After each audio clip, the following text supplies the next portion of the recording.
The demon spirits looked on you so favorably, they began to help you win in your gambling. Then I went to other bookies, you see.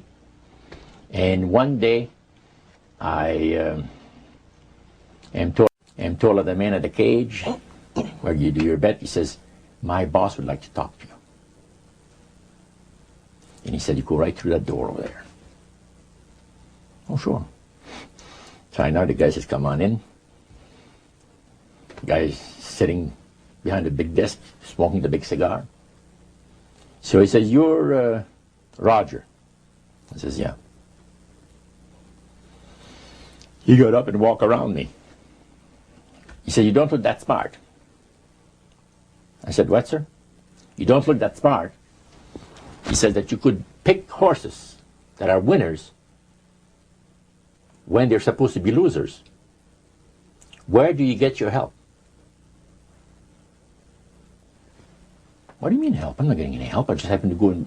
Oh, no. We've been watching you here, he says, for a number of weeks.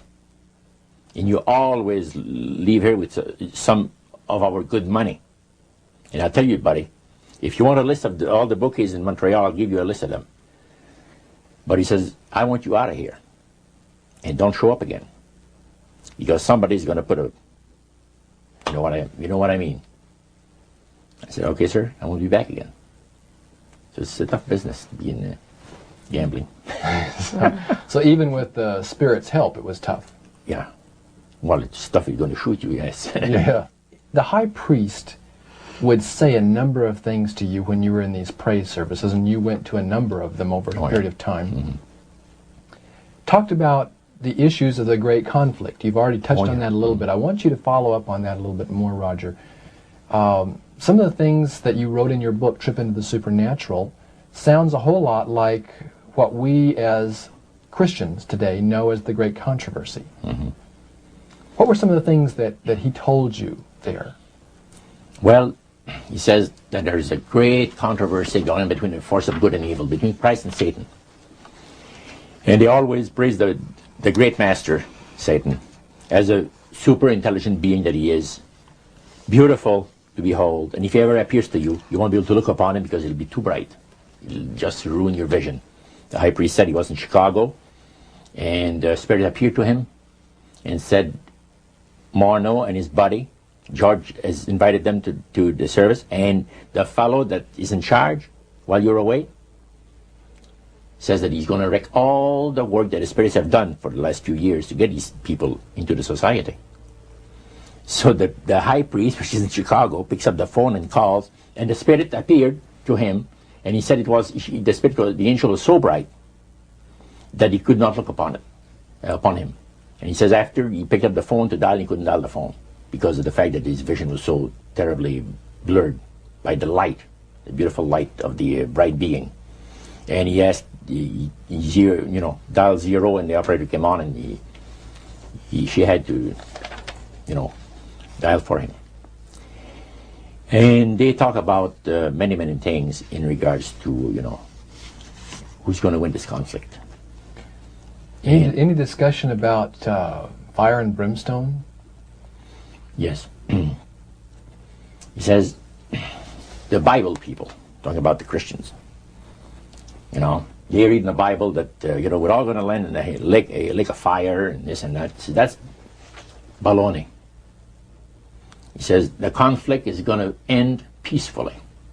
Christ is going to realize that he might as well abdicate the rights of this planet, take his few people on with him to his planet in the center of the galaxies, and we will be left with a master who will resurrect all his people that will be as numerous as the sand of the sea. See? And the master will rule forever and ever and ever. A happy people. And he named some of the people is going to be there. I don't want to mention the names because they're known to history. Yeah. So that was quite impressive. Did you always feel, Roger, that these people were telling the truth? Oh yes, yeah. Yeah, they really had things down straight. But I was not satisfied with the answers. And there was something, and I understand now it was the Spirit of God saying, hold back, fellow. Hold back. And the priest had talked about us thinking seriously about being initiated into the their cult. Right. So they let you come to sort of take a look, see, but you can't go back for several months. Oh yeah, it's not a matter of whether you're going to be initiated or not. It's when. Okay. You see? So they begin to press you for a commitment. So the priest said, look, fellas, I'm not going to pressure you into anything, okay? But I want to show you what the spirits can do for a devoted servant. We went downstairs, not through the staircase that I thought for the worship room of the gods, but at the other end of the building. Went downstairs, and a number of times I'd gone there to the men's room, and I heard these typewriters clicking like the dickens. Man, it's going. I said, why do we have a lot of people typing in there, in that room? Well, we went there that evening, and he knocked, and the man says, come on in. And there was all those typewriters moving along by themselves, typing at the speed that I'd never seen before. And not only that, the high priest says, I want to show you something clever. So he says, follow me. So we went around the table. There was like two long tables, and they had about 10 typewriters. And he says, now notice that the typewriter types to the right, then doesn't go back. It types back to the left. Isn't that something?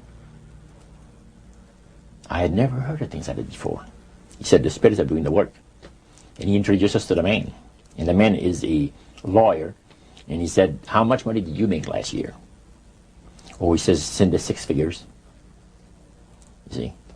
So this lawyer had a business in the building that housed the worship room. Oh, yeah. And he had a whole room full of typewriters. Yeah. And he put paper in there, and demons That's typed. all he did. Put typewriter paper in there. It was And what came out?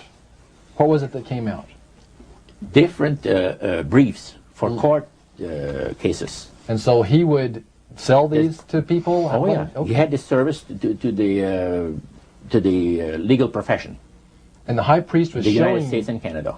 So the high priest was showing you this to give you an idea about the kinds of blessings that you would That's receive? right. Yeah.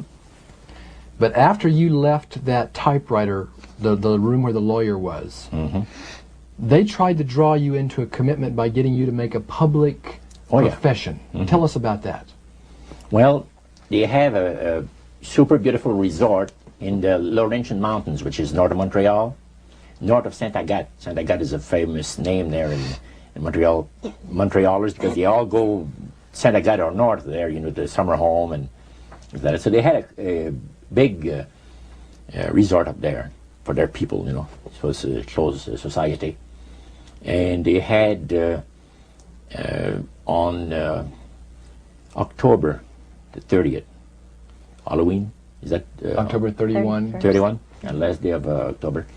They had what they call live animal sacrifices. I don't know what it is that they did.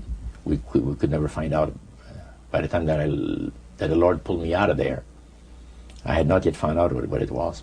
So you have this intrigue involved in there. And he talked about three very unique services that I attended there that sit on my mind forever. One was entitled Christian Idolatry.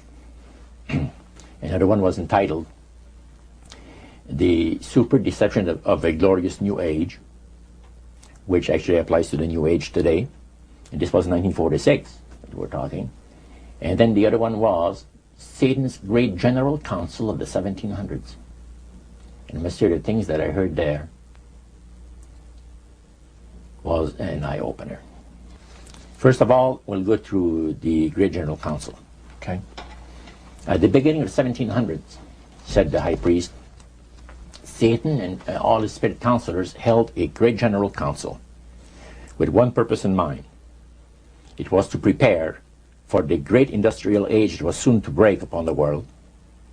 And Lucifer also foresaw another age that was to follow that, where tremendous scientific discoveries would be made by people